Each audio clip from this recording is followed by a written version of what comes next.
Olá, senhores, sejam muito bem-vindos a mais uma aula aqui no Física na Rede. Com vocês, o professor Marcelo Martins.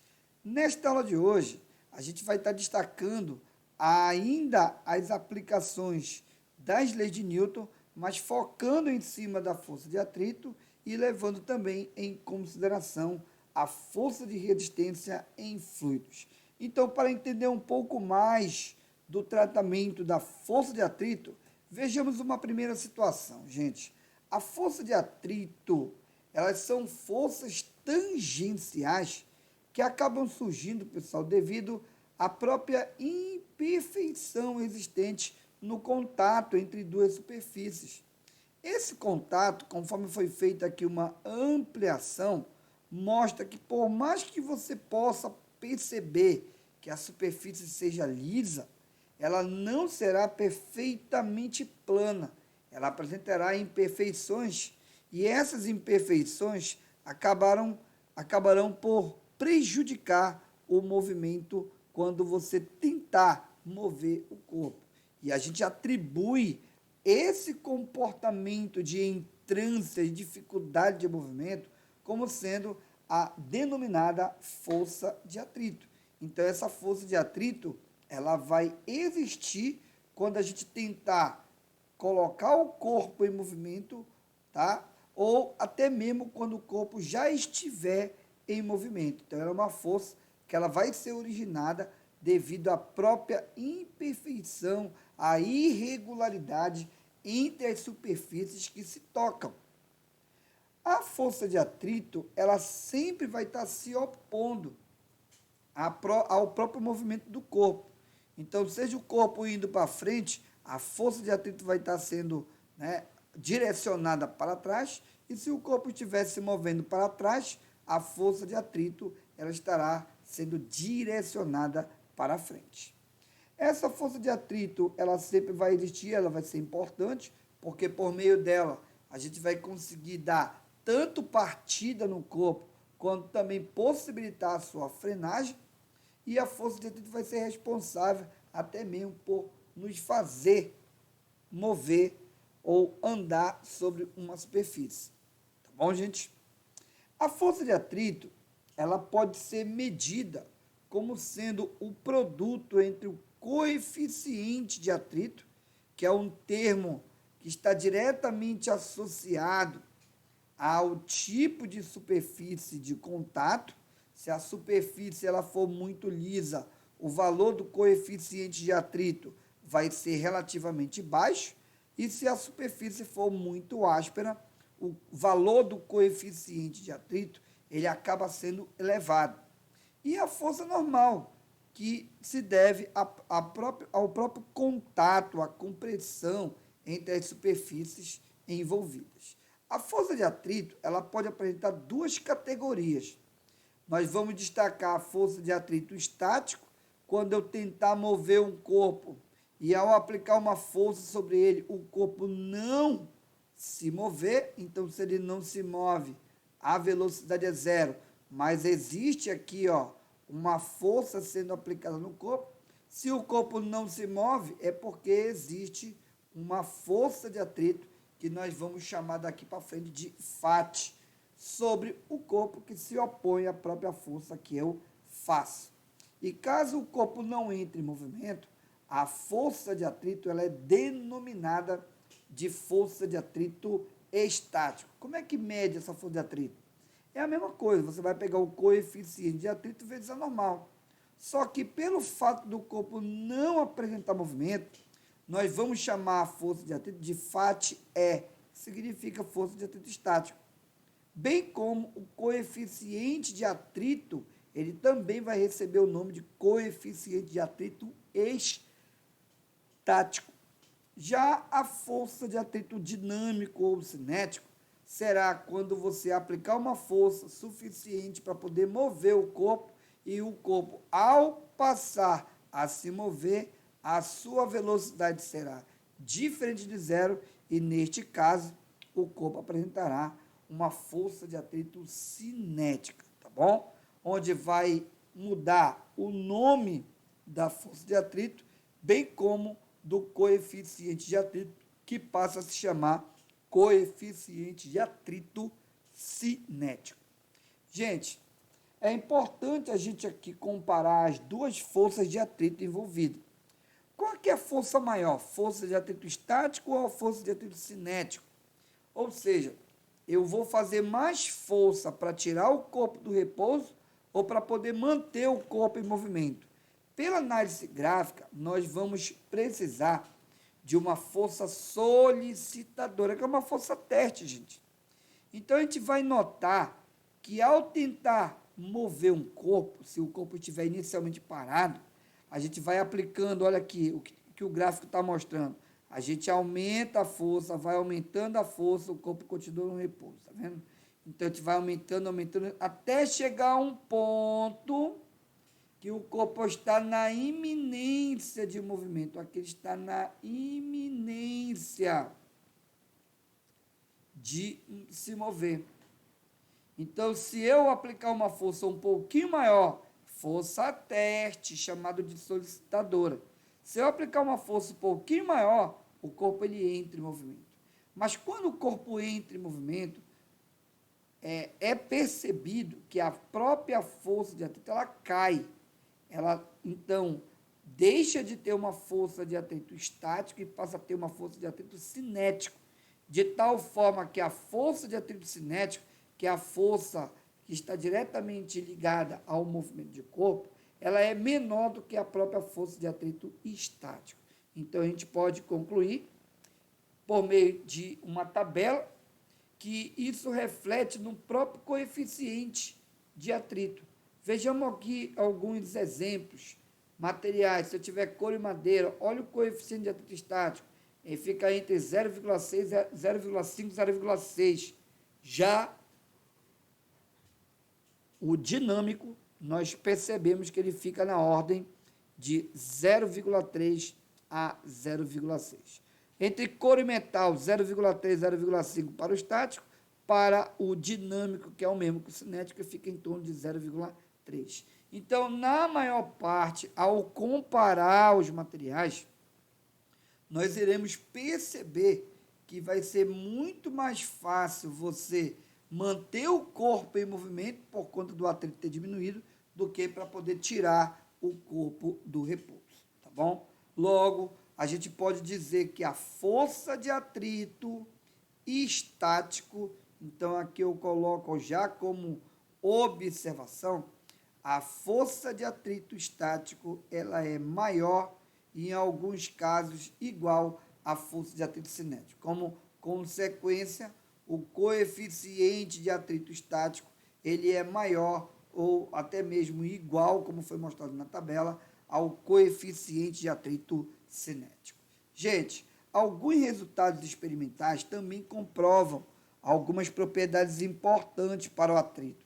Por exemplo, ao mover um corpo de 1 kg na sua superfície maior de contato e numa superfície menor de contato, eu apenas mudei a face do corpo, ao tentar mover o corpo e mantê-lo num certo grau de velocidade constante, é percebido que a área não influencia no valor da força de atrito. Então, a gente já pode destacar que, resultados experimentais mostram que a área de contato com a superfície, ela não faz com que a força de atrito seja maior nem menor. Tá bom, gente? Outra consequência fruto de resultados experimentais, e isso também pode ser demonstrado matematicamente, é que o coeficiente de atrito estático, tá? Ele vai ser igual à tangente da inclinação do plano. Então, se eu tiver um corpo em um plano inclinado, o coeficiente de atrito deste plano, para uma situação em que o corpo apresentar uma condição de equilíbrio, então o coeficiente de atrito ele vai ser igual à tangente da inclinação do plano. Então, são consequências, tá, de resultados experimentais, pode-se comprovar perfeitamente o que a gente está destacando, tanto no primeiro caso, quanto no segundo caso. Outro ponto importante são as aplicações da força de atrito em rodas motoras e em rodas livres. Primeiro, o que nós iremos considerar como sendo as rodas motoras? São aquelas rodas que vão empurrar o chão para trás e dando então um certo impulsionamento no veículo, fazendo com que então o veículo consiga acelerar o seu movimento.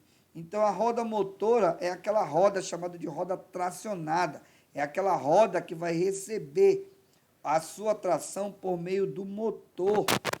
Então é importante destacar, porque no momento da aceleração proveniente de uma roda motora, o que vai acabar acontecendo é que ela vai empurrar o chão para frente, para que o chão a empurre para trás pelo princípio da ação e reação, fazendo com que a roda gire mais rapidamente.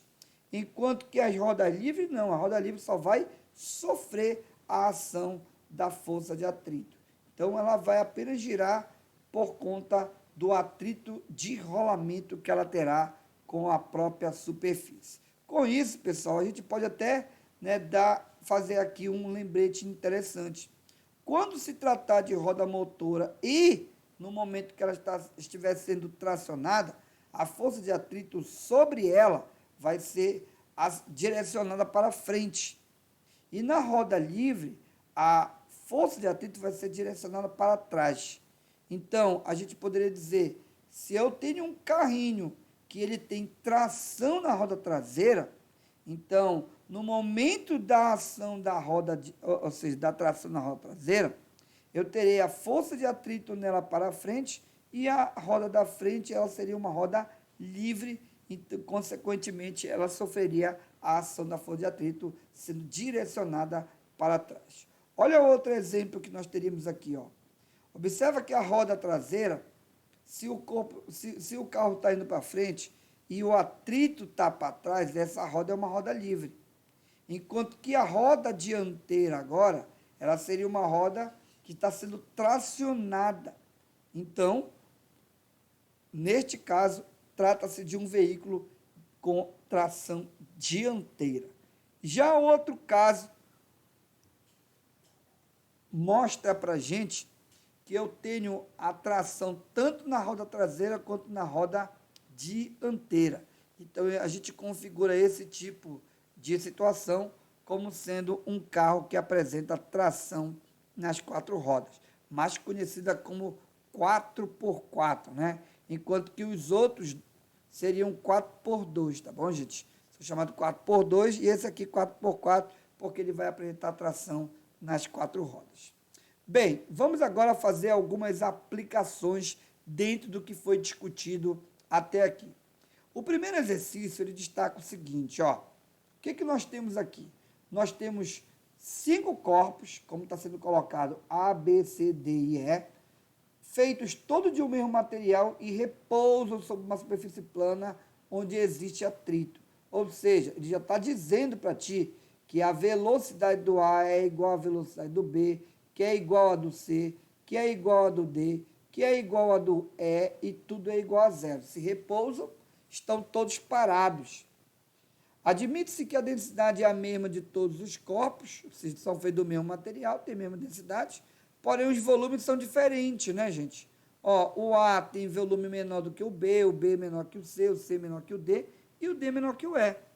Onde V significa o volume e o subíndice refere-se ao corpo. Então, como a gente destacou, o volume do A é menor que do B e assim sucessivamente, ou seja, pela dimensão do corpo, já dá para a gente perceber que um corpo, por exemplo, C é mais volumoso do que o B e o B mais volumoso do que o A, porque ele está destacando uma figura plana, né? Então a gente tem que imaginar que isso aqui seja um bloco, né?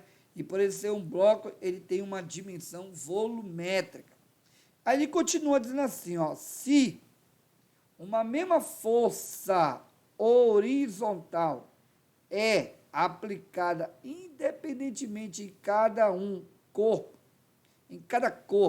e nenhum deles consegue entrar em movimento, pode-se afirmar que as forças de atrito FA, FB, FC, FD e FE em cada corpo ABCDE, respectivamente, obedecem à seguinte relação. Ou seja, ele quer que você compare a força de atrito que vai estar agindo em A, B, C, D e assim sucessivamente. Vou pegar primeiramente aqui o corpo A, gente. Ó.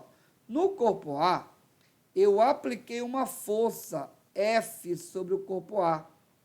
Mas o que ele disse? O corpo A não apresentou movimento, nenhum deles se moveu. Então, sobre o corpo A, existiu uma força de atrito, tá? Que aqui ele está chamando de FA. Então, como o corpo A tem velocidade zero, qual é a conclusão? É que a força F é igual a FA.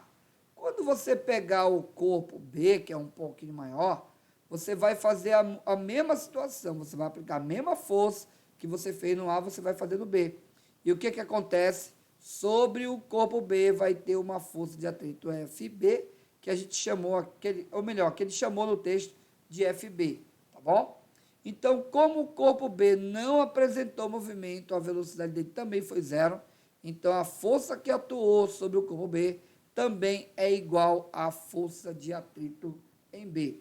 Daqui já dá para a gente poder notar, ó, que a mesma força que atuou em A é igual à força de atrito A, atuou também em B, que é igual à força de atrito B. Então, a gente já conclui que a força de atrito em A é igual à força de atrito em B, e quando você seguir esse mesmo raciocínio para o corpo C,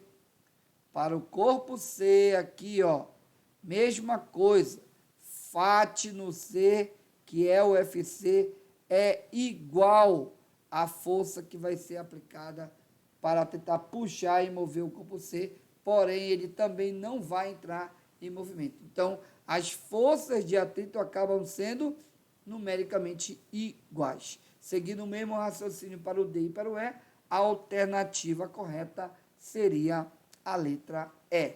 Então, a letra E seria a alternativa correta. Nessa questão, creio que o próprio comando tenta impulsionar você a dizer que a força de atrito vai ser tanto maior quanto maior for a dimensão do corpo. E a gente acabou vendo nas propriedades que isso não é verdadeiro. Tá bom, gente? Vamos para mais outra questão. Exercício 2 diz assim, ó. Um bloco de 2,5 kg, isso aqui o que é? É a massa do corpo. Está sendo arrastado por uma força de intensidade 20 newton, então o módulo dessa força que arrasta o bloco é de 20 newton, imprimindo-lhe uma certa velocidade constante. Olha que bacana, cara. Ele está falando que a velocidade aqui é constante. Se a gravidade local for 10 metros por segundo quadrado, sabendo-se que há atrito entre o bloco e a superfície, qual o valor do coeficiente de atrito entre ambos? Como o corpo ele tem movimento, ele está perguntando de uma outra maneira para você, quanto vale o coeficiente de atrito cinético? Observa que se ele tem velocidade constante, a gente já tem que saber que a força resultante sobre o corpo é igual a zero. Ou seja, 20 newtons é igual à própria força que se opõe ao corpo, que é a própria força de atrito. Então, sendo a força de atrito igual ao valor da força F, a força de atrito é o coeficiente de atrito cinético vezes a força normal, que é igual ao valor de F. Gente, o peso que age no corpo, neste caso, é igual à força normal. Então, como o peso nesta situação, o peso é igual à força normal, só tu lembrar que o peso é massa vezes a gravidade. Então, no lugar da normal, eu vou escrever mg. Logo, vai ficar que o coeficiente de atrito vezes o m vezes o g é igual ao valor F. Todo mundo aqui tem valor, né, pessoal? Então, o coeficiente de atrito vezes a massa, que vale 2,5, a gravidade vale 10, e o valor da força que arrasta o bloco, 20 newton. Então, aqui eu tenho 25 é igual, vezes o coeficiente de atrito é igual a 20, logo, eu tenho 20 dividido por 25. Ao efetuar esta continha, a gente então pode concluir que 20 dividido por 25, o valor para o coeficiente de atrito cinético será igual a 0,8. Marcelo, e a unidade do coeficiente de atrito, como é que fica? Gente, o coeficiente de atrito, ele não apresenta unidade de medida. Ele é uma grandeza adimensional. Lembra que a força de atrito é o coeficiente de atrito vezes a normal? Se você isolar aqui, você vai ter força dividido por força, ó. São duas grandezas de mesma quê? De mesma dimensão. Então, não apresenta unidade. Essa grandeza é chamada de grandeza adimensional. Tá bom, gente? Bem, dando sequência aqui, nós temos mais uma questão. Exercício número 3. Diz o seguinte: conectou-se um dinamômetro a um bloco de madeira. Só trocar aqui para o meu laser. Cujas faces possuíam um revestimento de material de alto coeficiente de atrito. Mantendo o dinamômetro sempre paralelo à superfície, procurou-se observar a ocorrência ou não do movimento do bloco. Os valores das forças aplicadas ao dinamômetro e o registro de movimento constam na tabela abaixo. Então, ele está destacando o seguinte: ele está aplicando uma força e, para isso, ele usa o dinamômetro exatamente para poder medir o valor da força. E aqui é evidenciado se o bloco entra ou não em movimento. Por exemplo, quando a força no dinamômetro for de 0,2 newton, o bloco não entra em movimento. Quando a força aumenta para 0,4, o bloco não entra em movimento. Quando a força aumenta para 0,6, o corpo não entra em movimento. Mas quando a força aumenta para 0,8, o corpo apresenta movimento. Aumentando para 1, ele apresenta movimento. E aumentando para 1,2, o corpo também apresenta movimento. Só quero destacar para ti que a força que é feita no bloco não é a força de atrito. Essa força do dinamômetro, ela é uma força teste, que nós chamamos há pouco de quê? Força solicitadora. Ela é uma força teste, com o intuito de apenas verificar que valor de força aplicado no bloco ele começaria a se mover. Então, a gente consegue notar que, como no primeira força, aqui, ó, na primeira força, 0,2, 0,2, 0,4, 0,6, é o valor da força teste que é igual à força de atrito estático. Então, a força de atrito estático é uma força variável. Note que aqui não há surgimento, né, de movimento. Então, aqui nós teríamos o quê? Uma força de atrito estático. Agora, quando o corpo apresenta movimento, aí eu já tenho uma força de atrito cinético. Mas as forças que estão aqui, 0,8, 1 e 1,2, não são essas as forças de atrito cinético. Lembrando que a força de atrito cinético, ela tem que ser menor do que a força de atrito estático. Vamos lá para o comando. Com base no registro da tabela, os alunos levantaram as seguintes hipóteses. Primeira hipótese aqui, ó.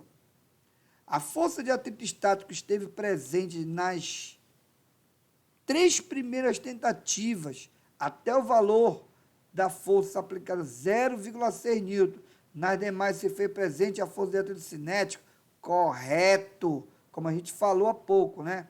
Nos 3 primeiros casos, força de atrito estático, depois é cinético, tá bom? Segundo, a força de atrito estático máxima tem valor entre 0,6 e 0,8. Pessoal, realmente, ó, aqui é força de atrito estático, mas aqui a força de teste já aumentou, né? Então, o próximo valor é 0,8. Então, se eu fosse estabelecer o intervalo, a força de atrito estático máxima está, sim, entre 0,6 e 0,8. Não poderia estar entre 0,4 e 0,6, porque a gente não tem como analisar a ocorrência de movimento em 0,6. Em 0,6 ele não tem movimento. Por isso, a afirmação 2 também está correta. Então, com isso, está fora aqui a letra A, está fora a letra B, está no páreo a letra C, está no páreo, está fora a letra D e está no páreo a letra E. Então, a gente tem aqui duas alternativas. Ou será a letra C ou será a letra E. Para isso, a gente vai ter que ler a terceira. Terceira afirmação diz assim: a força de atrito cinético foi maior do que 0,8. Aí está de brincadeira, né, gente? Lembrando que a força de atrito estático, ela é maior do que a força de atrito cinético. E o maior valor de força de atrito estático, como foi falado aqui, ó, está entre 0,6 e 0,8. Como é que foi maior do que 0,8 a cinético, já que ela é menor? Então, está incorreto essa afirmação. Logo, a alternativa correta seria a letra C de casa.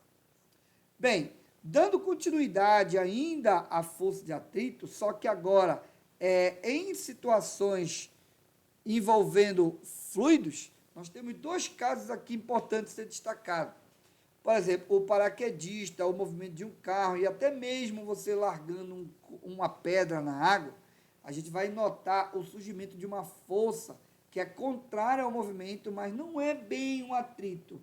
Ela é uma força chamada de força de resistência. Quando se fala em força de resistência, deve-se lembrar que existem dois modelos possíveis de força de resistência. A gente vai chamar a força de resistência pela letra R, tá bom?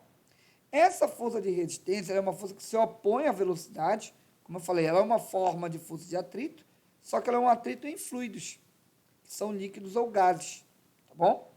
Onde esse modelo vai obedecer duas situações, ó.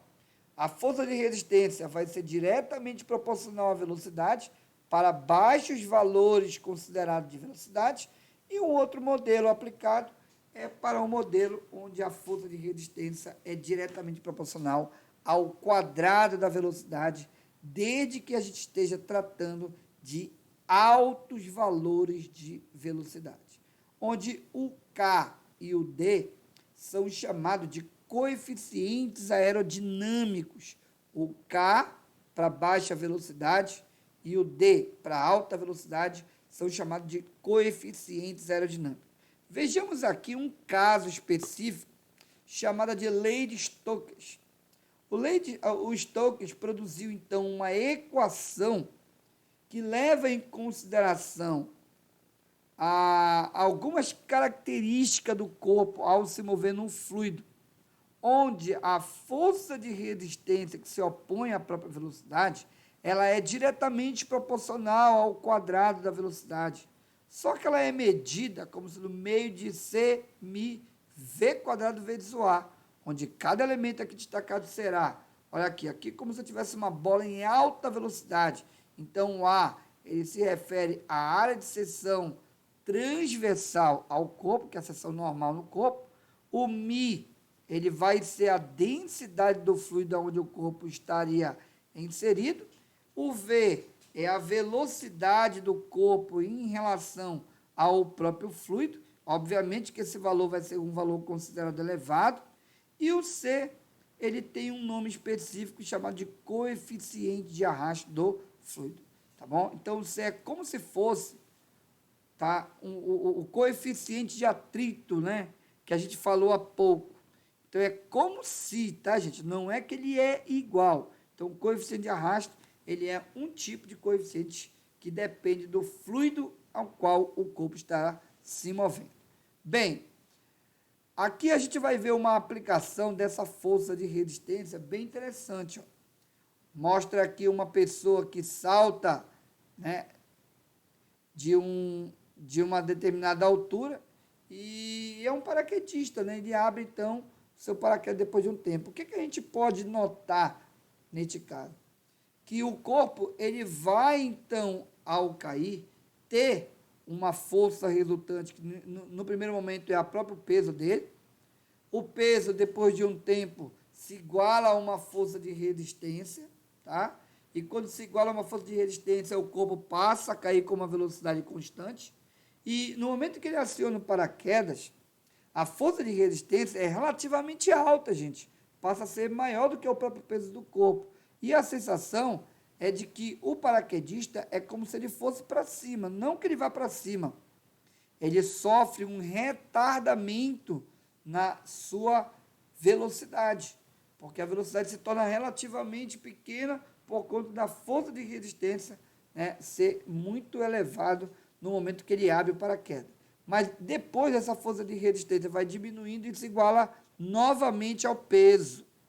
E ao se igualar ao peso, nós temos uma característica que nós iremos falar lá na frente, chamada de velocidade terminal, que é exato o momento onde a força de resistência ela se iguala à chamada força-peso.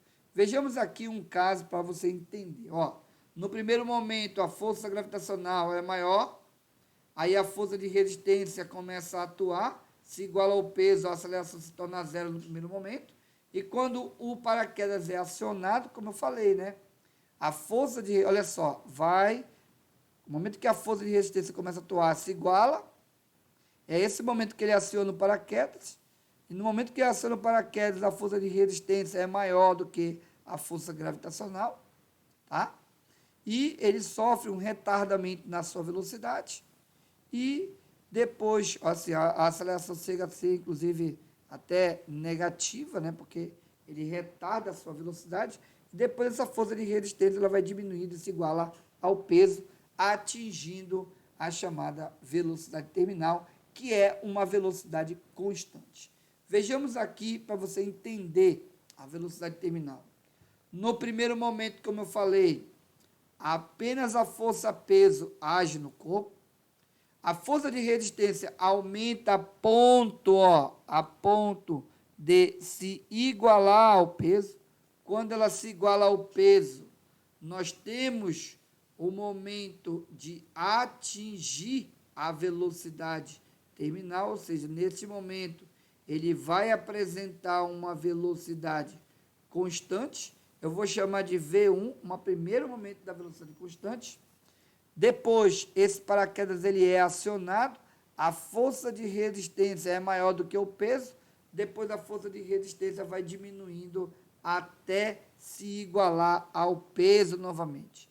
E no momento que isso acontece, ele novamente atingiu uma velocidade constante, só que um outro valor diferente do que ele tinha atingido lá em cima. Então, a velocidade terminal ela é atingida quando a resistência for igual ao peso.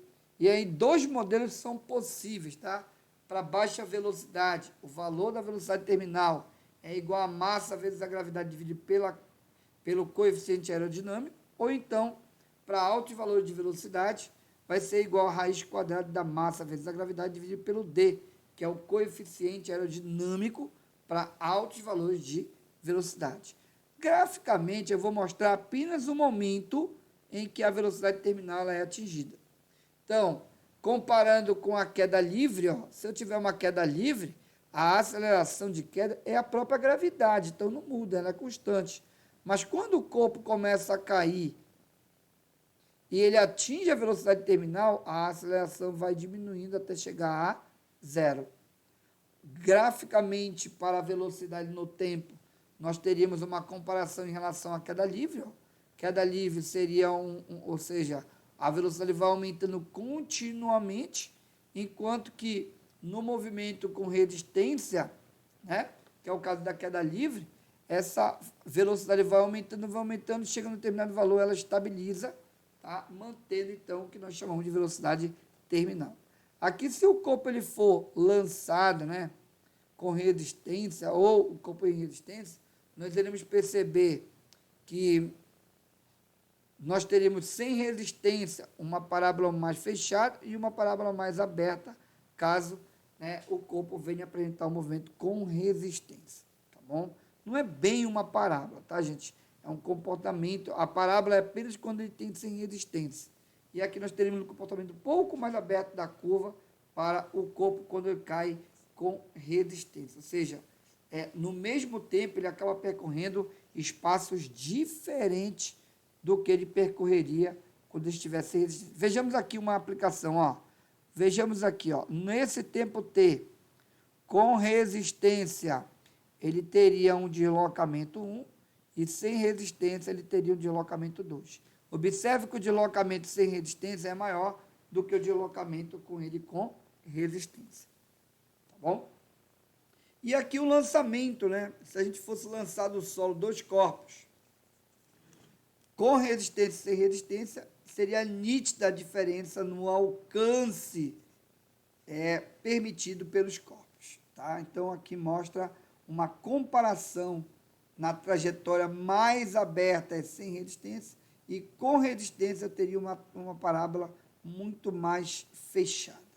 Bem, para poder, então, a gente encerrar essa aula, a gente vai, então, resolver dois exercícios aqui, de acordo com o que foi comentado, né, em cima da força de resistência. Primeiro caso, que é a questão número 4, ela diz assim, ó, um paraquedista está caindo com velocidade constante. Se ele está caindo com velocidade constante, ele já atingiu a chamada velocidade terminal, tá bom? Então, ele já atingiu a velocidade terminal. Deixa eu só apagar que não ficou legal aqui, ó. Se ele tem velocidade constante durante a sua queda, a velocidade por ele desenvolvida seria a velocidade terminal. Lembrando que uma vez atingido isso, nós já sabemos que a força resultante sobre o corpo é igual a zero. Durante essa queda, considerando o paraquedista em relação ao nível do solo, é correto afirmar que letra A, atingiu a velocidade terminal, pois a força de resistência é maior do que o peso? Não, pessoal. A força de resistência ela é igual ao peso do corpo. B, atingiu a velocidade terminal, pois a força de resistência se tornou igual ao seu peso? Correto. A alternativa correta seria a letra B de bola, porque a força de resistência se tornou igual ao próprio peso do corpo.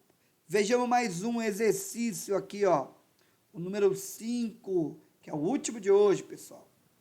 Qual o significado físico em dizer que o corpo atingiu a velocidade terminal? Letra A, significa afirmar que sua velocidade está aumentando? Claro que não, né? Significa dizer que a velocidade está diminuindo? Também não. Significa afirmar que sua velocidade estabilizou em um valor constante? Aí tá ok, né, gente? A alternativa correta seria letra C. Vamos ler a letra D e E, só para poder nos certificar? Significa afirmar que a sua aceleração está aumentando? Nem aceleração tem. A velocidade terminal é uma velocidade atingida de forma constante, quando a força de resistência se tornar igual ao peso. Então, pessoal, por hoje a gente fica aqui, ó. Já peço desde já que vocês sigam o nosso Instagram. Lá vocês vão poder encontrar resumos, mapas mentais e exercícios resolvidos. E não esqueça de se inscrever no nosso canal e ativar o sininho para receber os nossos vídeos. E, por fim, dar aquele like, porque isso vai ajudar e nos motivar a produzir cada vez mais vídeos para o canal. Até mais, pessoal. Até a próxima. Tchau, tchau.